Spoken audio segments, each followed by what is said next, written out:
빛이 언제 가장 밝은가 하면 어두울수록 밝습니다. 그때는 빛이 비록 양이 적어도 질적으로 그렇게 농도, 순도가 깊지 못해도 어둠이 깊어질수록 빛은 밝습니다. 보통 맞는 성탄절은 기쁨과 즐거움의 시간입니다. 가족끼리 모처럼 만나고 또 식사하고 이야기꽃 나누고 선물을 주고받고 시간 되고 여유 있으면 같이 놀러 가며 귀한 시간을 갖는 성탄절입니다만, 그러나 성탄 주 예수님의 나심의 시작은 그렇게 기쁨과 즐거움과 따뜻함으로 시작되지 않았습니다. 그것은 어두움에서부터 시작이 되었습니다. 오늘 예수님의 그 나심에 대해서 특별히 이 동방에서부터 천문학자들이, 점성술사들이 그 별을 보고 쫓아오다가 유대 땅에 이르러 도무지 별을 발견할 수 없을 때 그들이 찾아갔던 예루살렘의 헤롯 대왕이 어떻게 예수님이 어디에서 날 것을 아시고 알고 가르쳐 줬냐면 바로 미가서입니다. 미가서. 그래서 이 베들레헴 땅에 날 걸 가르쳐 준 이 미가서의 이 시작은, 그리고 미가 선지자의 당시 상황은 결코 주님이 오심을 기다리고 소망하는 것처럼 밝고 따뜻하지 못했습니다.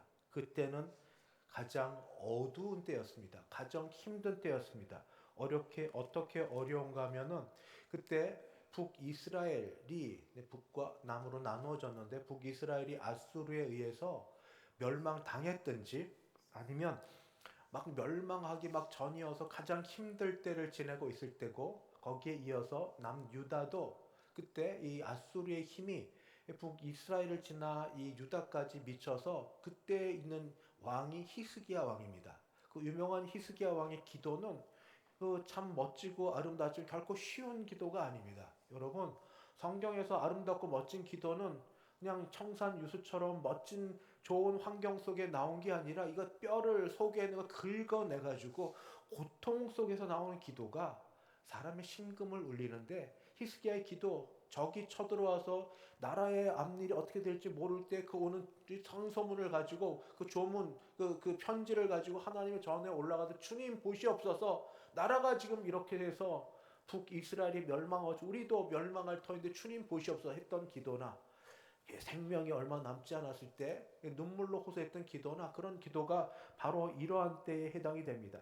그래서 성탄은, 지금 우리가 맡고 있는 성탄은 기쁘고 즐겁고 기다려지고 나눔이 있는 풍성한 성탄이지만, 시작은 성탄, 주님의 나심, 이 주님의 나심에 대한 예언의 그 시작은 결코 좋은 때가 아니라 가장 처참하고 절망적인 상황 가운데 시작이 되었다라는 말씀으로 성탄의 시작을 말씀을 드립니다. 그런데 특별히 이런 성탄의 시작이 어디서부터 시작되냐 하면 오늘 읽은 말씀 가운데 바로 2절 장소가 나옵니다. 베들레헴 에브라다야 하는 곳입니다. 베들레헴 에브라다. 거기 계속 이어서 말씀 나오기를 너는 유다 족속 중에 작을지라도. 베들레헴은 우선 작은 마을입니다. 도시라고도 표현할 수 없을 정도로 작은 마을입니다. 정치적 중심지도 아니고 군사적으로 중요한 요새도 아닙니다. 지도자들이, 또 중요한 사람들이 모여서 함께 이야기하고 논의할 만한 그럴 회합 장소가 아닙니다. 그저 작은 시골 마을에 불과합니다. 그런데 하나님께서 베들레헴을 택하시고 세우시는 이유가 무엇인가? 거기는 바로, 거기서 이스라엘을 다스릴 자가 나오게 하시는 건 뭐냐 하면 베들레헴은 다윗의 고향이기 때문입니다. 다윗. 하나님 마음에 합한 자, 다윗. 다윗의 고향일 뿐 아니라 거기에서 하나님이 또 어떻게 시작하시냐면 베들레헴이 다음에 에브라다가 같이 나옵니다. 에브라다. 그냥 베들레헴만 써도 되는데 에브라다를 붙인 이유는 베들레헴이 두 군데가 있습니다. 오늘 다윗 지파, 다윗의 고향인 유다 지파 안에는 베들레헴이 있고 스불론 지파 안에는 베들레헴이 있어서 굳이 구분하는 의미에서 그렇게 쓰기도 했지만, 에브라 또는 에브라다는 어떤 특징이 있냐면 슬픔의 장소이기도 합니다. 거기에서 야곱의 아내 라헬이 그 막내 아들 베냐민을 낳다가 산고 끝에 거기서 죽습니다. 거기서 죽습니다. 그러니까 아기를 낳고 거기서 라헬이 죽은 곳이 바로 에브랏, 베들레헴입니다. 그러니까 베들레헴은 이처럼 여러 가지가 같이 있습니다. 다윗이 왕 되기 전 목동 시절 아무도 알아주지 않았던 그곳이기도 하면서 이 라헬이 거기서 아기를 낳고 죽었던 그런 곳이기도 합니다. 한마디로 베들레헴은 사람들에게 알려지거나 유명한 곳이 아니지만 그러나 하나님은 가장 절망스러운 상황 가운데 있을 때에 소망의 빛을 비춰주시는데 전혀 생뚱맞게 새롭게 아무것도 아닌 곳에서도 무에서 유를 일으키시기도 하지만 기억의 편린들을 찾아 올라가면 베들레헴처럼 잊어버렸던 어떤 곳, 에브라처럼 슬픔 있지만 슬픔만으로 있지 않고 거기에 아기를 낳아서 베냐민을 낳은 곳, 이러한 것들이 겹쳐진 어떤 곳으로 하나님께서 인도하여 내십니다. 결국 성탄의 시작은 기쁨과 즐거움과 이런 곳이 아니라 절망의 상황 가운데서 사람들에게 가장 생각하지 못했으나 그러나 이전에 하나님의 약속이 있었던 곳, 하나님의 눈길이 있었던 그곳에서 하나님께서 성탄의 시작을 이루어 가십니다. 여러분은 어떠신지요? 이제 있을 성탄절 아무렇지 않게 맞고 있는 분이 있으면 굉장히 복됩니다. 아무리 헬조선 먹기 살고 힘들고 정치가 이게 뭐냐 하는 그런 분들이 있을지라도 지금 한국의 위상은 한국 역사 이래로 이만큼 좋을 때가 없습니다. K로 시작되는 모든 것들이 세상 어디를 가서도 알려지고 있습니다. 소위 라떼 옛날에는 한국의 음식이나 한국의 모든 걸 알려지지 않은 모든 게 있었지만 지금은 미국 땅에도 유럽 땅에도 어디에도 한국이 알려지고는 이때 성탄절을 맞는 우리는 상대적으로 돈이 좀 없고 쓸 만큼이 안 돼서 마음이 섭섭하고 남처럼 여행 가지 못해서 아쉬워하는 그 정도라면 그건 되게 복된 겁니다. 넉넉한 겁니다. 저는 그분들에게는 더 귀하게 잘 지내시고 그다음에 편안하시길 바라지만 그러나 지금 미가 선지자의 상황처럼 가장 힘들 때 나라적으로 나라가 힘들면 가정이 힘들고 개인이 힘듭니다. 절망적이고 나라가 멸망해 버렸거나 멸망하기 앞이거나 또 가장 적군의 침입에 의해서 어떻게 될지 모르는 그 속에 둘러싸여 우겨싸움을 당하는 그 속에서 하나님이 일으키신 기쁜 소식, 성탄의 기쁜 소식은 옛날 언젠가 내게 약속하시고 말씀하셨던 작은 것, 베들레헴처럼 또는 에브라처럼 슬픔이 있지만 소망이 있는 그런 곳, 그런 것에서부터 사람들이 예루살렘처럼 크고 놀랍지 않은 그런 것이 아닌 것에서 성탄의 기쁨이 시작이 됩니다. 두 번째, 메시아가 오시는 것은 여러 특징이 있습니다. 그 메시아가 오실 때 그의 특징을 어떻게 말씀하시냐면 2절 하반주에 그의 근본은 상고의 영혼에 있느니라. 비록 메시아는 우리 예수님은 혈통적으로 다윗의 혈통에서 나셨지만 다윗의 후손이 아닙니다. 시편에도 얘기했던 것처럼 어떻게 자기 후손을 주라고 고백할 수 있습니까? 그러니까 근본은 상고, 아주 옛날에도 상고를 넘어서서 그걸 넘어서 인간의 어떤 그런 역사적 기한을 끊어버린 영원. 하나님께서 보내실 메시아는 어디에 기원을 두고 있는가? 옛날을 넘어서 인간의 처음 아담을 넘어서 영원. 하나님이 계신 시간, 거기에서부터 오십니다.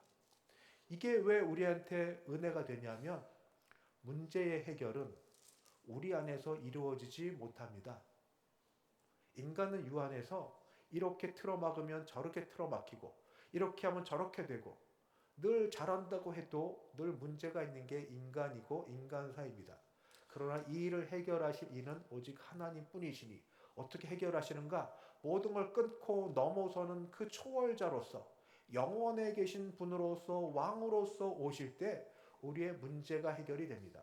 그 왕이 그렇게 오시겠다고 그렇게 오시겠다고 약속하고 나면서 그러나 시간, 오늘 예배 전 찬송 때도 우리 찬양 불렀던 것처럼 주님의 시간에 기다림의 시간이 있다고 말씀하십니다. 3절, 그러므로 여인이 해산하기까지 그들 붙여 두시겠고, 해산하기까지. 지금 얼마나 북이스라엘이나 남유다나 어려운 상황 가운데 있습니까? 일촉즉발, 정말 촛불 앞에서 바람 앞에서 촛불이 금방 꺼질 것 같은 이 상황 속에서부터 절규하며 부르짖으며, 주님, 너무 지금 급박합니다. 사면의 적들이, 혹시 뭐 이제 전에 들은 이야기인데, 물질적인 어려움이 있어서 빚쟁이들이 계속 독촉하고 찾아오고 뭐 어떻게 될지 모르는 일들부터 시작하여서 그 다음에 오래 쌓였던 문제들이 이것저것 터지는데, 아시잖아요? 문제는 하나가 아니라 형제를 데려온다고, 자매를 데려온다고 연달아 옵니다. 정신을 못 차리게 찾아오는 그 일로 인해서 못 자고 못 먹고 정신없이 지내는 그런 일들 속에 하나님 찾습니다.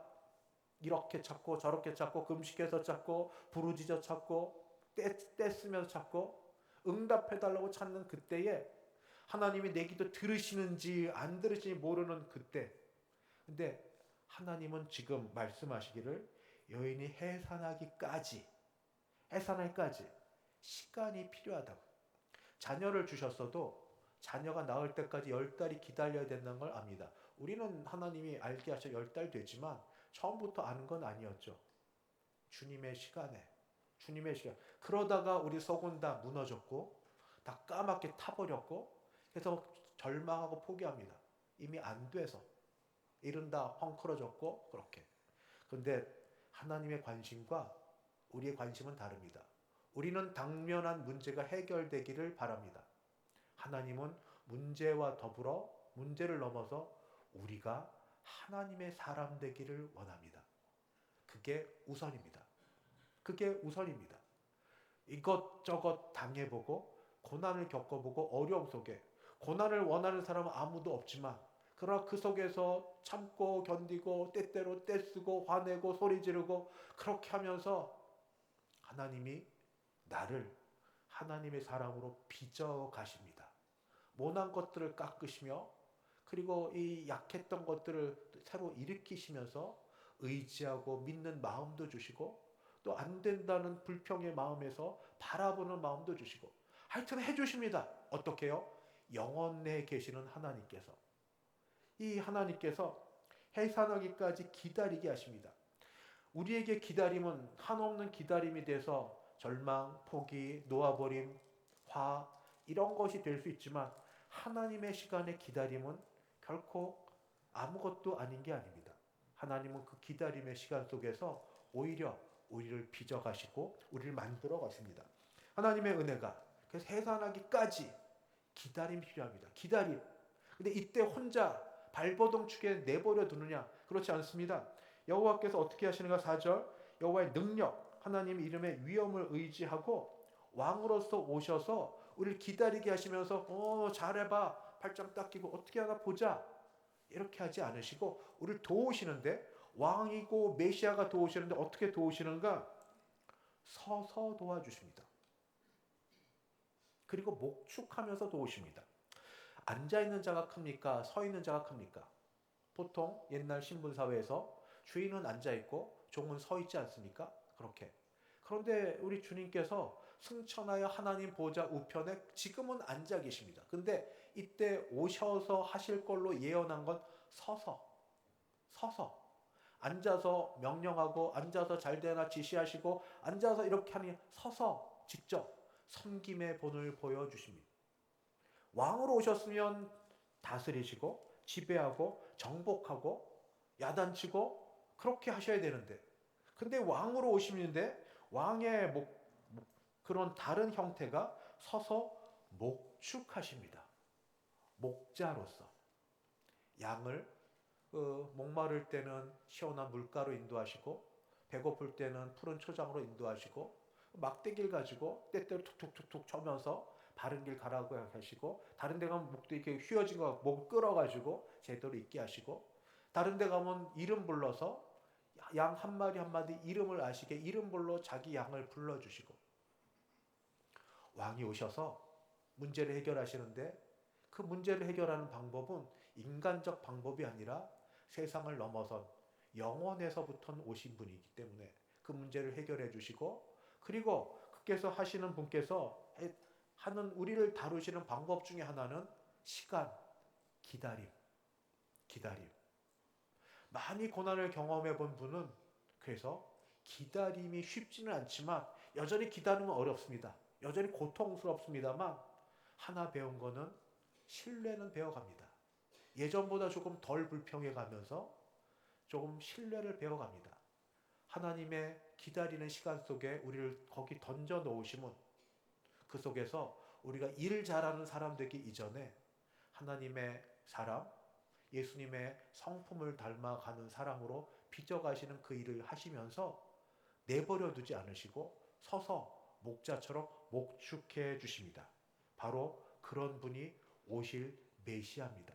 가장 어두운 시기에, 가장 힘든 시기에 그렇게 오셔서 우리를 구원해 주시고 우리를 구원해 주는 가운데 이끌어 주실 거라고 약속해 주십니다. 마지막, 오셔서 특별히 주시는 은혜가 있습니다. 그 은혜가 뭐냐? 5절. 이 사람은, 메시아 왕은 평강이 될 것이라. 평강을 줄 것이다. 평강을 줄 것이다 말씀하는 게 아닙니다. 이때 전쟁의 위험 가운데서 전쟁을 통하여서 평화를 이루는 그 정도가 아니라 메시아 왕은 그 자체가 평강입니다. 평강. 저는 여러분이 고난 없이도 평강을 한번 경험해 봤으면 좋겠습니다. 평화가 뭔지를 경험해 봤으면 좋겠습니다. 평화, 평화, 평화로다. 하늘에서 이 찬송은 정말 가사말 그대로 와닿는 겁니다. 하늘에서 평화가 내려옵니다. 문제가 해결됐느냐? 안 됐어요. 안 됐는데도 마음이 평강과 평화예요. 미쳤나? 문제 해결도 안 됐는데? 근데도 하나님 주시는 기도 가운데 주시는 약속과 신뢰 속에 평화, 평화, 평화로다. 예수님 이 땅에 오실 때 하늘엔 영광이요 땅에는 그의 이름을 따라 평화를 주신다고. 평강이 될. 예수님 그 자체가 평강이십니다. 평화이신. 그거는 어떻게 이루어지는가? 상황이 바뀌어져서 문제가 해결돼서 평화가 이루어지기도 하지만 그런 평강은 잠깐 있다 없어지고, 이 평강은 관계 회복입니다. 관계 회복. 죄 가운데 있던 우리가 죄를부터 벗어나 회개하고 주께 돌아설 때 있는 평화를 아시지요? 죄에 회개하고 주 앞에 나올 때 평강을 아시죠? 그 기쁨을 아시죠? 평화로다. 관계 회복을 우리에게 허락하여 주실 그분이 바로 메시아. 이 메시아가 오심을 기억하고 기념한 날 성탄절입니다. 말씀을 맺겠습니다.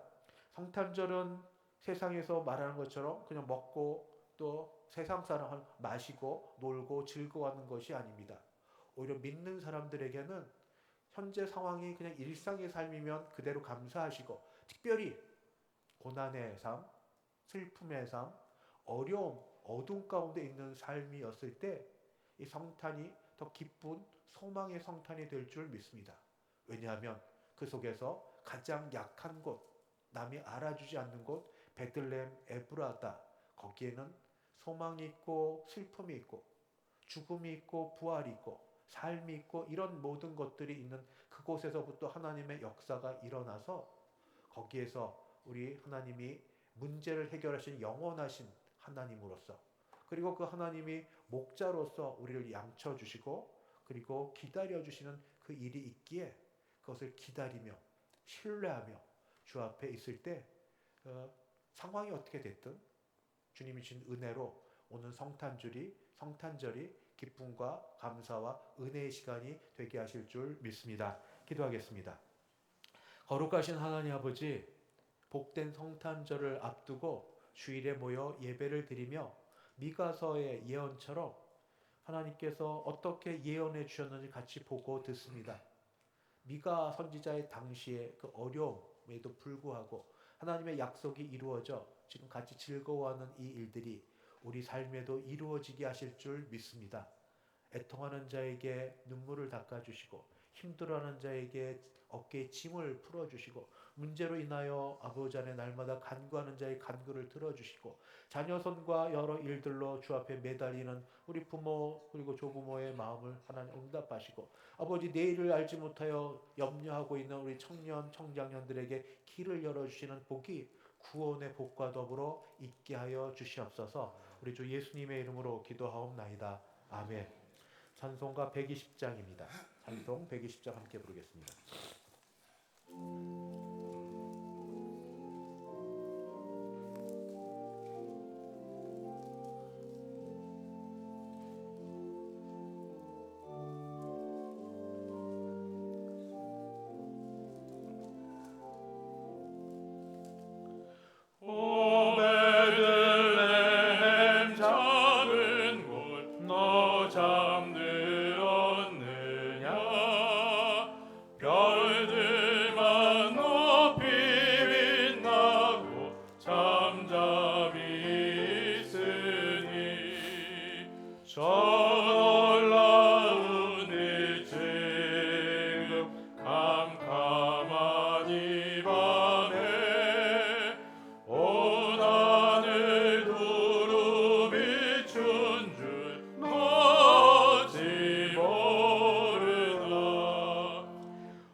축도 예배를 마칩니다. 남녀 전도의 원래 있음을 아시고 처소에 모여서 성도 교제의 길을 바르며 오늘 교회에 있는 동안 2026 달력 벽걸이용 닭상용 가정당 하나씩 꼭 가져가셔서 내년도 귀하게 사용되기를 바랍니다. 기도하겠습니다.